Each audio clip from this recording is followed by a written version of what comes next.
তাদের দাবির থেকে একটা চুল নড়বে না, কারণ তারা কোনদিন ওয়াদা ভঙ্গ করে নাই। তারা ওয়াদা ভঙ্গ করতে পারে না। বাংলার মানুষ যা বলেছি তাই করা হবে, এর থেকে পিছনে যাওয়ার ক্ষমতা আমাদের নাই। স্বাধীনতা ইতিহাস কোনদিন মিথ্যা করতে নাই।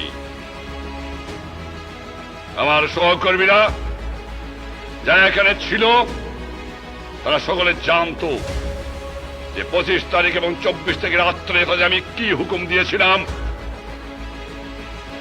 মরি বাঁচি সংগ্রাম চালিয়ে যেও, বাংলার মানুষকে মুক্ত করতে হবে।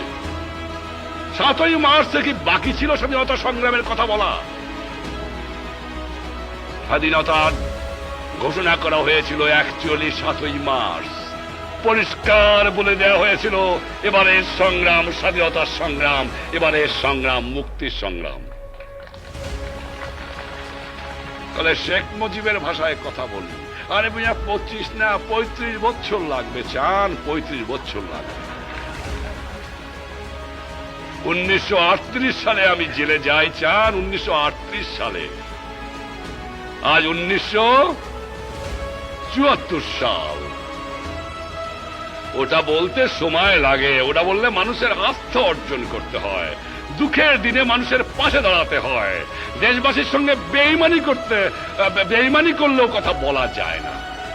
সামনে পরিষ্কার বিদেশি এজেন্ট হিসেবে বলা যায়, বিশৃঙ্খলা সৃষ্টি করে পয়সা পাওয়া যায়, কিন্তু নেতা হতে সময় লাগে।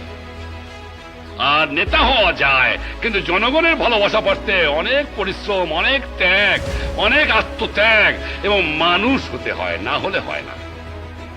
হ্যাঁ, খবরের কাগজ আসছে, ছাপায় দিলাম, নেতা হয়ে গেলাম, তাতে অসুবিধা হবে না। কিন্তু ভালোবাসা পেতে হলে একদিনে হয় না, বহু পরিশ্রমের প্রয়োজন।